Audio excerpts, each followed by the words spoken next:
Everybody asks, what happens during a crash C-section? I'm Dr. Hassan, board-certified anesthesiologist. I'm here to tell you these 5 things happen anytime you go in for a C-section under emergent circumstances. And don't mind me, I'm in sunny California and it's freezing out here. Coming in at number 5, first thing you need to know, what is a crash C-section and why does it happen? Typically, a crash C-section happens when blood flow to your baby is being impaired. This can be either from umbilical cord compression or compression of the forehead, which causes your heart rate of your baby to go down significantly. A little bit of heart rate variation is normal. If it's a lot, then it can be life-threatening. It can cause hypoxia to the baby, which can have lifelong consequences, including cerebral palsy. So anytime your OB tells you you're having decelerations, that's the first thing you got to think of, is that blood flow to your baby can be being impacted. Coming in at number 4, if you have an epidural for pain during labor, we will use the epidural as anesthesiologists during your procedure for your crash C-section. It's pretty simple. It takes about 10 to 15 minutes to kick in fully, but we dose up the medication that you're getting for the epidural at much higher rates. Therefore, that causes complete numbness from about below your nipple line all the way down to your legs. And this is what we call a surgical block, meaning you're completely numb. You can't move your legs, you can't feel anything, but you do still feel the pressure. Coming in at number 3, what you have to know is that your health is important. Why is that? Your health is equal to your baby's health. So first thing we're going to take care of during a C-section is your health.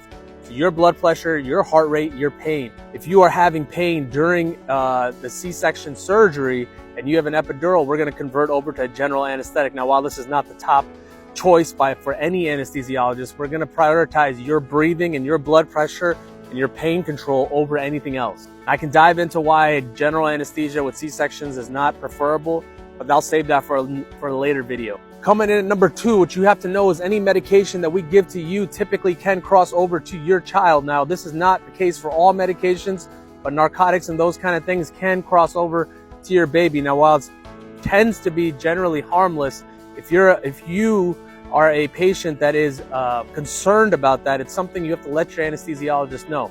Now, if you have to go into general anesthesia for your procedure, let's say you don't have an epidural, let's say the spinal is not working, let's say you just don't have enough time for the baby and we have to have a C-section immediately within 30 seconds, general anesthesia does cross over to the baby. However, if the baby's out within a certain amount of time, not a lot of that medication is actually going to make it to the baby and they will process it and get it out of their body. It's generally safe, but if there's an anesthesiologist around, that's going to make you feel a lot safer, because if your baby needs any attention immediately, you'll have an anesthesiologist there to take care of it. And coming in at number 1, the thing you have to know is sometimes you can have decelerations in a certain position while you're pushing for labor. So the actual force of the labor is causing the deceleration. This means you don't have to panic. So when you get to the operating room, typically the OBs might turn off the Pitocin.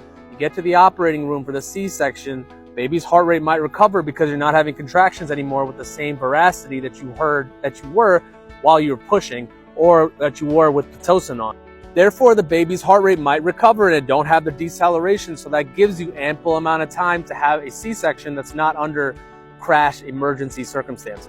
This means that the anesthesiologist can place the spinal or use the epidural, dose it up, we can get you nice and comfortable before we have the open C-section surgery, and you'll have a much more fulfilling experience. Now, this is not the case for everyone, because sometimes you get to the operating room and you're still having those decelerations, and we have to do general anesthesia because we need to get the baby out as soon as possible. So these are 5 things you should consider before you're going into labor, before you're going to your OB suite.